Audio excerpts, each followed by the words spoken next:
सदा वसन्तं हृदयारविन्दे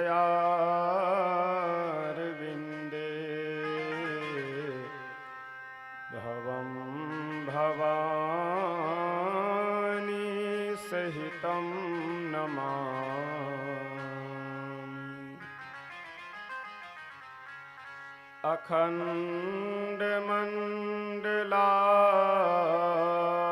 अखण्डमण्डलाकारं व्याप्तं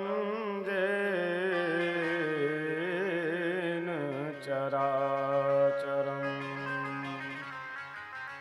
तत्पदं दर्शितं येन तस्मै श्री गुरुवे नमः। वंशे विभूषितकरान्नवनीरदाभात् पीताम्बरधरुणबिम्बफलाधरोष्ठात्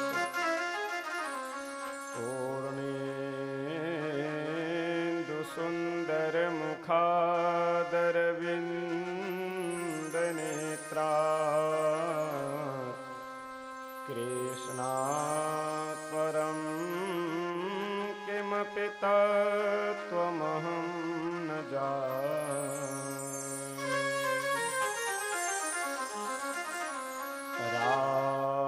रामं रामानुजं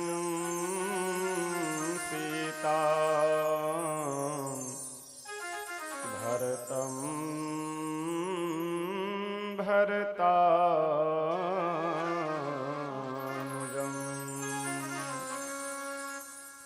सुग्रीवं वायुसूनुं च प्रणमामि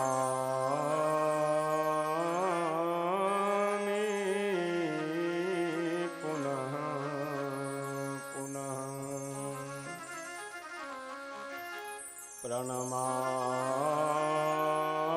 प्रणमामि पुनः पुनः। आइए हम सब दोबारा भगवान नाम संकीर्तन करते हैं, फिर उसके बाद कथा प्रसंग में प्रवेश करेंगे। सीताराम सीताराम सीताराम जय सीताराम सीताराम सीताराम सीताराम जय सीताराम सीताराम सीताराम सीताराम जय सीताराम सीताराम सीताराम सीताराम जय सीताराम सीताराम सीताराम सीताराम जय सीताराम सीताराम सीताराम सीताराम जय सीताराम सीताराम सीताराम सीताराम जय सीताराम सीताराम सीताराम सीताराम जय सीताराम सीताराम सीताराम सीताराम जय सीताराम सीताराम सीताराम सीताराम जय सीताराम सीताराम सीताराम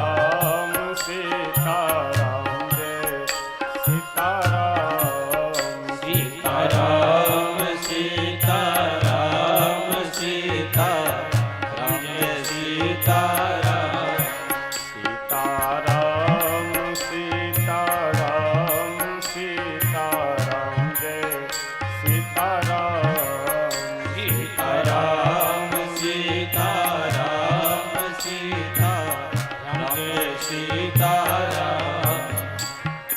श्री सीताराम नाम भगवान के जय। श्री अयोध्या धाम के जय। श्री सरयू मैया के जय। श्री मिथिला धाम के जय। श्री कमला विमला के जय। श्री सद्गुरुदेव भगवान के जय। श्री बदही सरकार के जय। श्री हनुमान जी महाराज के जय। श्री शंकर भगवान के जय। जय जय सीताराम।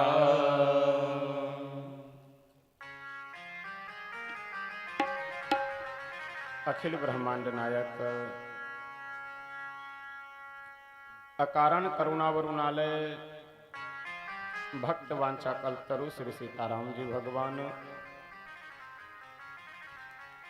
श्री राम कथा के परम रस रसिक श्री हनुमत लाल जी महाराज, परम पूज्य श्री सद्गुरुदेव भगवान जी एवं मंच पे विराजमान सभी संत वृंद, कलाकार बंधु एवं समुपस्थित आप सभी सुधी श्रोतागण, हम सब श्री सीताराम विवाह प्रसंग के अंतर्गत आज यहाँ पर प्रभु श्री सीताराम जी का सुंदर कथा श्रवण करने के लिए यहाँ पर उपस्थित हुए हैं।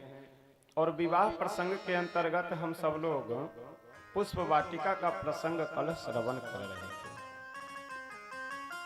कल हमने कथा के प्रारंभ में ही विस्तार पूर्वक आपसे निवेदन किया था कि यदि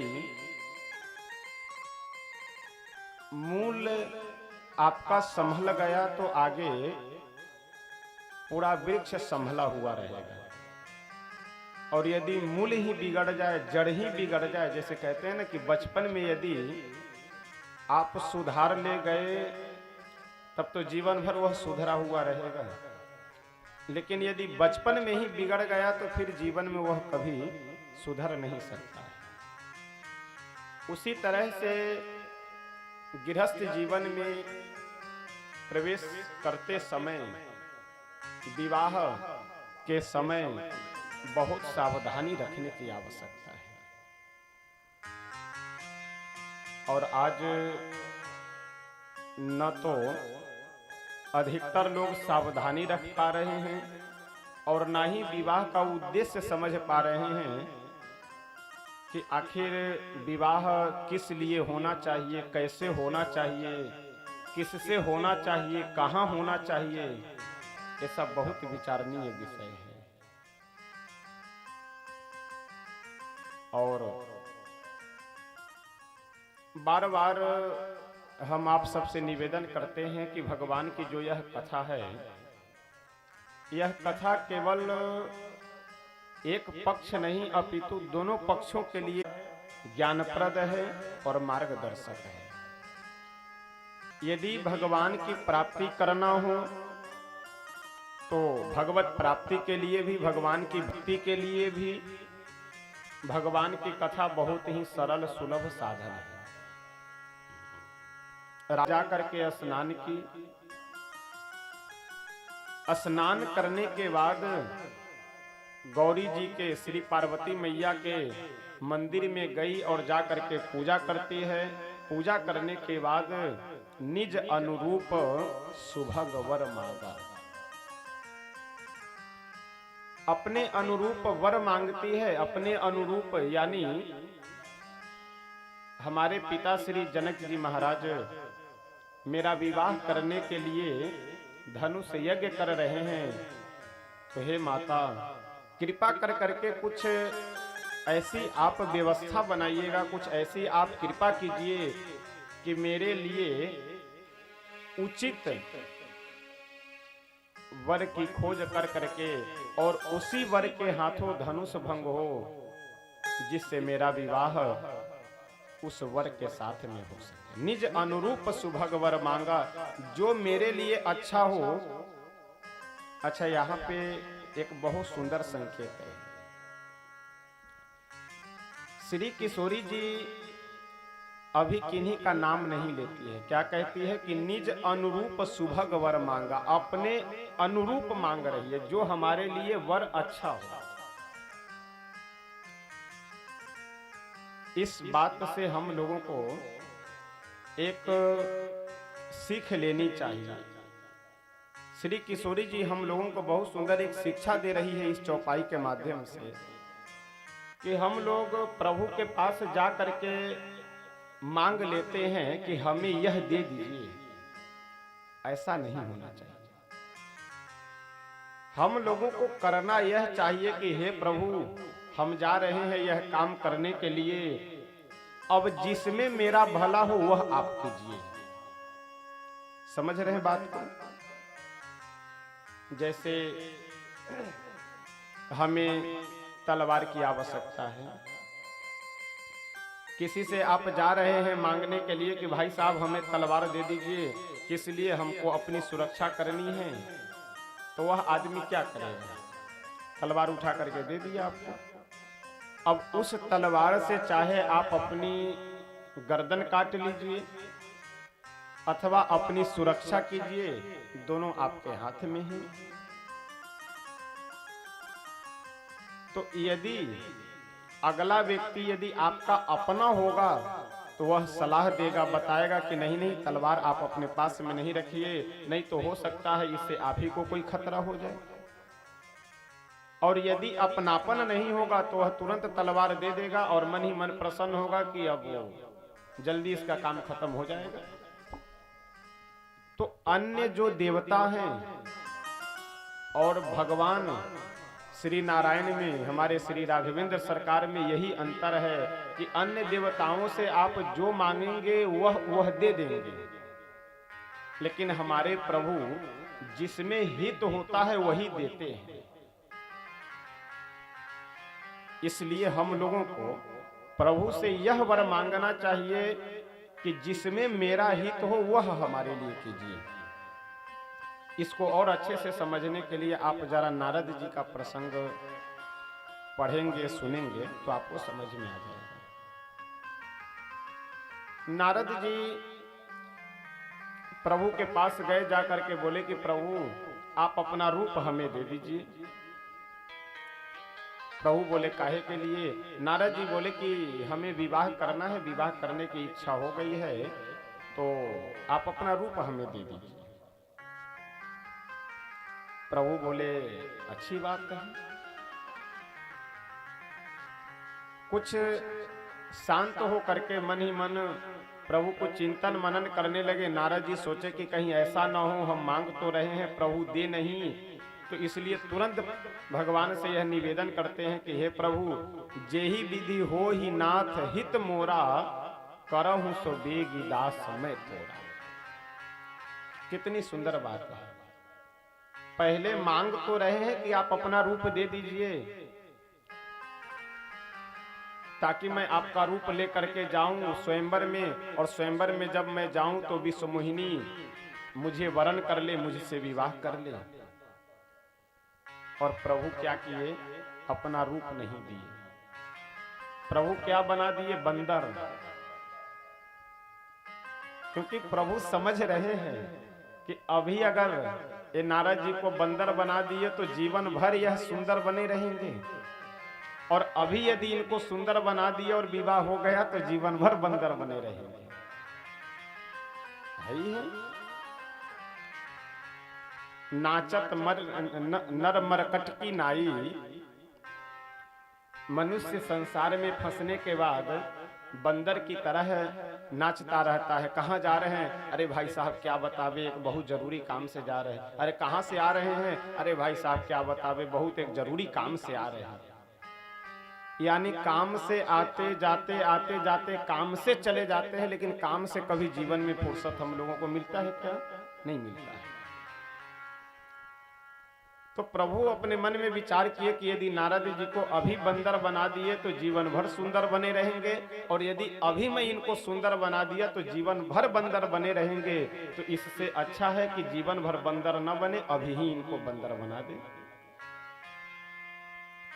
यह प्रसंग कहने का मेरा केवल इतना ही तात्पर्य है कि प्रभु से हम वही मांगे और वही निवेदन करें कि हे प्रभु, हम तो यह जा रहे हैं कार्य करने के लिए, लेकिन जिसमें मेरा हित हो आप वह कीजिए।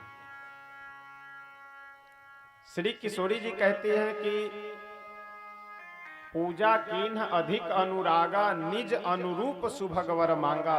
अपने अनुरूप वर मांग रही है, और उधर जब चतुर सखी आकर के श्री किशोरी जी से बोली कि हे किशोरी जी, जल्दी से चलिए, 2 राजकुमार आए हुए हैं। गोस्वामी बाबा बहुत सुंदर वर्णन करते हुए लिखते हैं, देखन बाग कुंवर दुई आए, देखन बाग कुंवर दुई आए। 2 राजकुमार बाग देखने के लिए आए हुए हैं। कल हमने इस चौपाई पे विस्तार से निवेदन किया था कि दोनों राजकुमार बाग देखने के लिए नहीं आए हैं, फूल तोड़ने के लिए आए हैं। लेकिन यह चतुर सखी है, और चतुर सखी कोई दूसरी नहीं, ये साक्षात भोले बाबा ही चतुर सखी बन करके मिथिला में घूम घूम करके सभी मिथिलावासियों को प्रभु का दर्शन लाभ प्राप्त करवा रहे हैं। चतुर सखी किशोरी जी से बोली कि 2 राजकुमार आए हुए हैं बाग में, बाग को देखने के लिए, तो जल्दी चलिए, कहीं ऐसा न हो कि हम लोगों को पहुंचने में वहां विलंब हो और दोनों बाग देख करके चले जाएं। तो मुझे तो दर्शन प्राप्त हो गया है, लेकिन हे किशोरी जी, आप दर्शन से वंचित रह जाएंगे, इसलिए जल्दी से चलिए। कहाँ चलिए? उन राजकुमार के पास। देखन बाग कुंवर दुई आए, देखन बाग कुंवर दुई आए, देखन बाग कुंवर दुई आए, देखन बाग कुंवर दुई आए, देखन बाग कुंवर दुई आए, देखन बाग कुंवर दुई आए, बयके सोर सब भांति सुहाए, बयके सोर सब भांति सुहाए, बयके सोर सब भांति सुहाए, बयके सोर सब भांति सुहाए। श्री किशोरी जी कहती है कि अरे सखी, उन राजकुमार को देख करके आ रही हो तो जरा उनके सौंदर्य के विषय में बताओ भी तो सही कि कितने सुंदर हैं वह चतुर सखी बोली कि किशोरी जी, बस आप ऐसे समझ लीजिए कि एक राजकुमार श्याम वर्ण के हैं, दूसरे राजकुमार गौर वर्ण के हैं, बाकी इसके आगे मैं और कुछ नहीं बता सकती। यदि इसके आगे आपको देखना हो तब तो स्वयं चल करके देख लीजिए, मैं सुना नहीं सकती आपको। इतने अद्भुत और इतने सौंदर्य से संपन्न है। श्याम गौर किमी कहो बखानी, श्याम गौर किमी कहो बखानी, श्याम गौर किमी कहो बखानी, श्याम गौर किमी कहो बखानी, हीरा अनयन नयन बीबानी, गिरा नयन नयन बीनुबानी, श्याम गौर किमी कहो बखानी, श्याम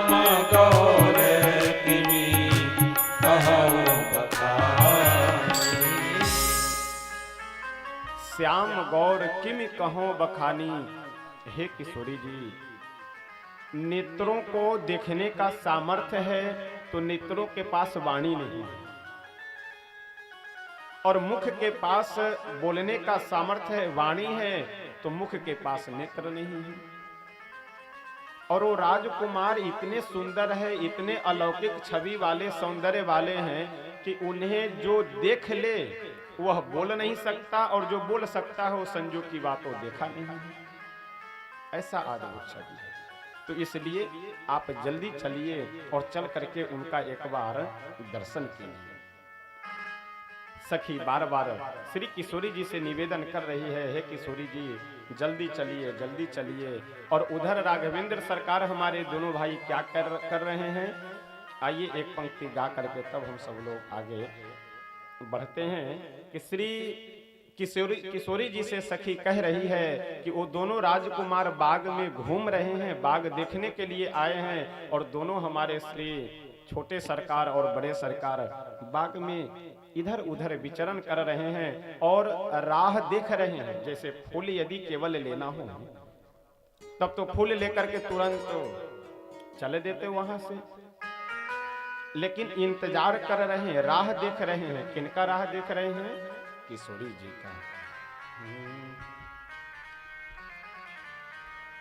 फूल वरिया में बिहरत जुगल किशोर, फूल वरिया में बिहरत जुगल किशोर, फूल वरिया में बिहरत जुगल किशोर, फूल वरिया में बिहरत जुगल किशोर। जुगल किशोर, हाँ जुगल किशोर हो, जुगल किशोर, हाँ जुगल किशोर हो, जुगल किशोर सखी, जुगल किशोर, हाँ जुगल किशोर सखी, जुगल किशोर। फूल बरिया में बिहरत जुगल किशोर, फूल बरिया में बिहरत जुगल किशोर, फूल बरिया में बिहरत जुगल किशोर, फूल बरिया में बिहरत जुगल किशोर। आगे सखी कह रही है कि एक श्याम वर्ण के हैं, एक गौर वर्ण के हैं। यदि आप बहुत उनके सौंदर्य के विषय में सुनना चाहती हो तो बस मैं केवल इतना बता सकती हूँ कि वो अपने मस्तक पे मुकुट धारण किए हुए हैं और कानों में बड़ा ही सुंदर कुंडल है। तो जो मुख्य मुख्य आभूषण है ना, उन आभूषणों के विषय में यह सखी बता रही है। क्या कहती है? क्रीट मुकुट मकराकृत कुंडल, क्रीट मुकुट मकराकृत कुंडल, क्रीट मुकुट मकराकृत कुंडल, क्रीट मुकुट मकराकृत कुंडल, माल गले करते ही लोर सके, मोतियन माल गले करत ही लोर सखी, मोतियन माल गले करत ही लोर। फूल बरिया में बिहरत जुगल किशोर, फूल बरिया में बिहरत जुगल किशोर, फूल बरिया में बिहरत जुगल किशोर, फूल बरिया में बिहरत जुगल किशोर, फूल बगिया में बिहरत। किशोरी जी पूछती हैं कि अरे सखी वो वस्त्र कैसे धारण किए हुए हैं, जरा वस्त्र के विषय में तो बताओ। तो हमारे श्री ठाकुर जी वस्त्र किस रंग के पहने हैं, तो पीले रंग का वस्त्र पहने हुए। सखी कहती है, पीत बसन चपला जनु चमके, पीत बसन चपला जनु चमके, पीत बसन चपला जनु चमके, पीत बसन चपला जनु चमके, सबुजी चदरिया में हरे हरे कोर हो, सबुजी चदरिया में हरे हरे कोर, फूलबरिया में बिहरत अवध किशोर, फूलबरिया में बिहरत अवध किशोर, फूलबरिया में बिहरत जुगल किशोर, फूलबरिया में बिहरत जुगल किशोर, फूलबरी। अंतिम पंक्ति में सखी कहती है कि ओ राजकुमार अपने हाथ में फूल का दोना लिए हैं, जैसे फूल डलिया आप सब लोग तो जान ही रहेंगे जिसमें फूल वगैरह रखा जाता है। तो हमारे श्री राघवेंद्र सरकार अपने हाथ में फूल डलिया लिए हुए हैं, और हाथ में फूल डलिया लिए हैं, और इतने अद्भुत आश्चर्यचकित हो करके पुष्पों को देख रहे हैं। अरे क्या कहना है, ये गेंदा का फूल कितना बढ़िया है। जनक जी महाराज के बगीचे में एक से एक फूल, यानी हाथ में फूल डलिया लिए हैं और अपने छोटे भाई से पुष्पों के विषय में वार्तालाप कर रहे हैं, मुस्कुरा रहे हैं, प्रसन्न हो रहे हैं।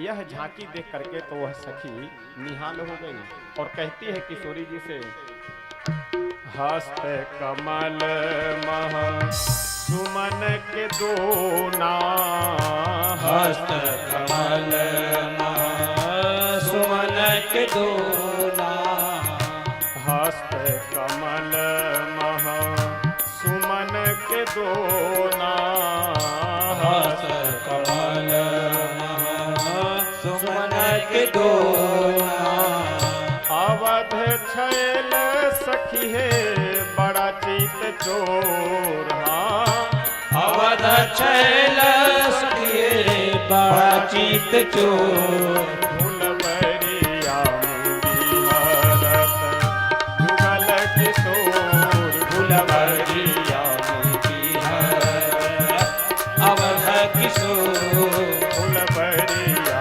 में बिहरत जुगल किशोर, फूलबरिया में बिहरत अवध किशोर, सखी जुगल किशोर, सखी अवध किशोर, सखी जुगल किशोर, सखी अवध किशोर, फूलबरिया में बिहरत जुगल किशोर, फूलबरिया में बिहरत अवध किशोर, फूलबरिया में बिहरत जुगल किशोर, फूलबरिया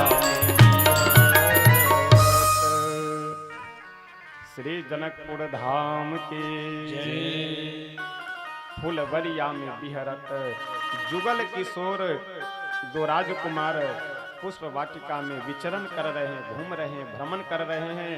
रास्ते भर श्री किशोरी जी बार बार पूछ रही, अरे सखी कुछ तो बताओ।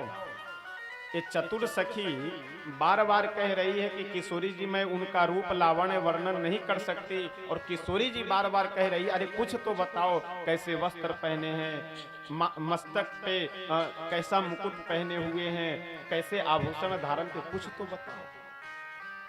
यह आपस में वार्तालाप करती हुई श्री किशोरी जी आगे बढ़ रही है। किधर? जहां से यह चतुर सखी दोनों राजकुमार को देख करके आई है, उसी दिशा में उसी तरफ आगे बढ़ रही है। और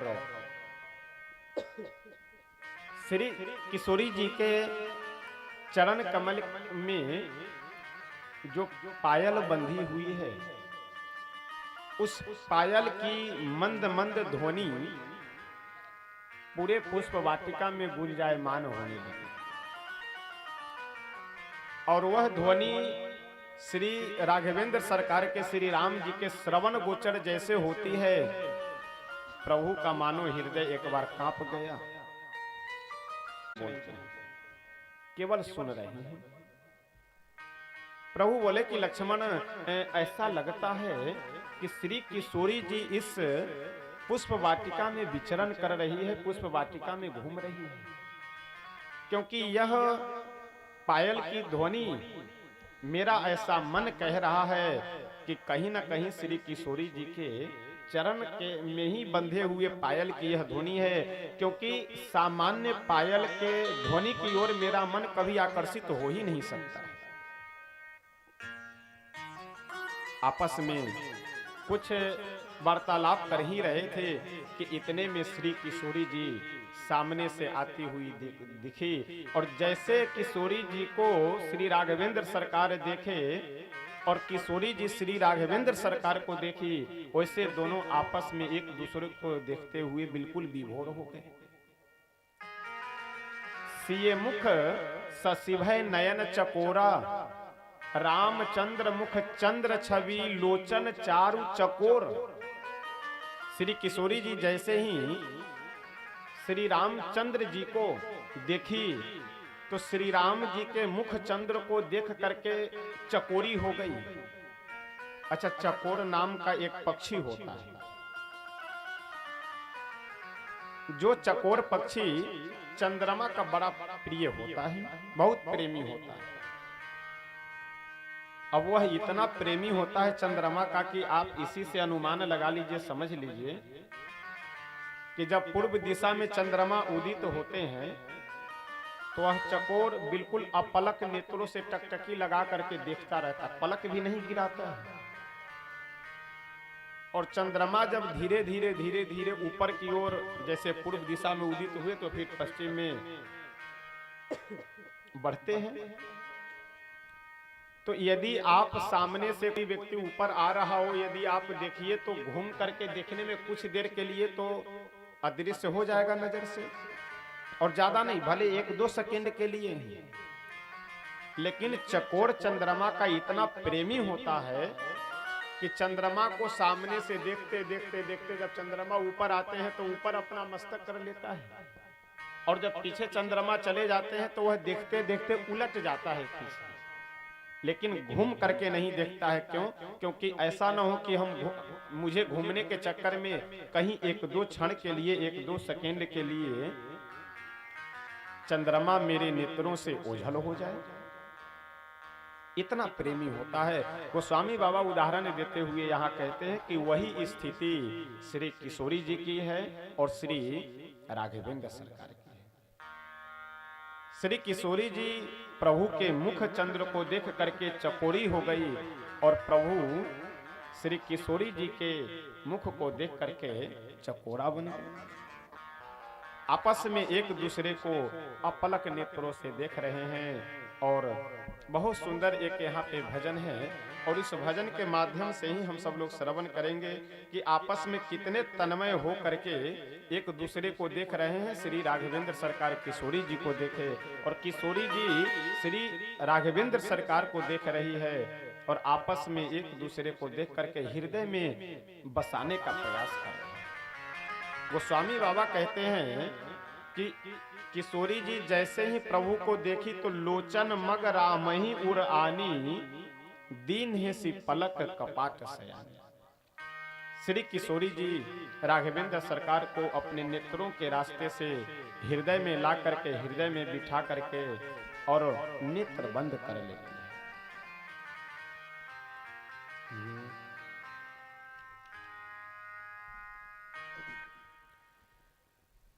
देख कर राम जी को जनक नंदनी, बाग में वो खड़ी के खड़े रह गई।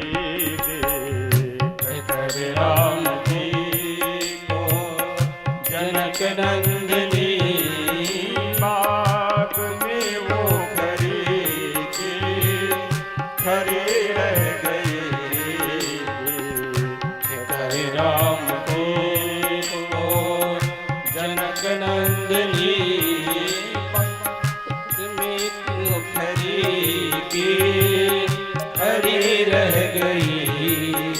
देख कर राम जी को जनक नंदनी बाग में वो खड़ी थी, खड़ी रह गई। देख कर राम को जनक नंदनी बाग में वो खड़ी की खड़ी रह गई। राम देखे सिया को, सिया राम को, राम देखे सिया को, सिया राम को, चारों अखिया लरी रह गई। कर राम जी को जनक नंदनी बाग में वो खड़ी की खड़ी रह गई। देख कर राम जी को जनक नंदनी बाग में वो खड़ी थी, खड़ी रह गई। देख कर राम जी को जनक नंदनी बाग में वो खड़ी की खड़ी रह गई। इससे पहले प्रभु गए हुए थे नगर दर्शन करने के लिए। तो नगर दर्शन के क्रम में जितने भी नगर निवासी थे वे सभी प्रभु के रूप को देख करके बिल्कुल आकर्षित हो गए, मोहित हो गए प्रभु के सौंदर्य को देख करके। लेकिन सभी जनकपुर वासी प्रभु से श्री राघवेंद्र सरकार से यह दावे के साथ में कहने लगे कि हे राघव जी, हे रघुनंदन, आज तो आ करके आप हम सब को मोहित कर करके जा रहे हैं अपनी रूप छटा से। लेकिन ध्यान रखिएगा, कल जब बगीचे में आएंगे तो आप भी मोहित हो जाएंगे हमारी श्री किशोरी जी को देख करके, क्योंकि कहीं न कहीं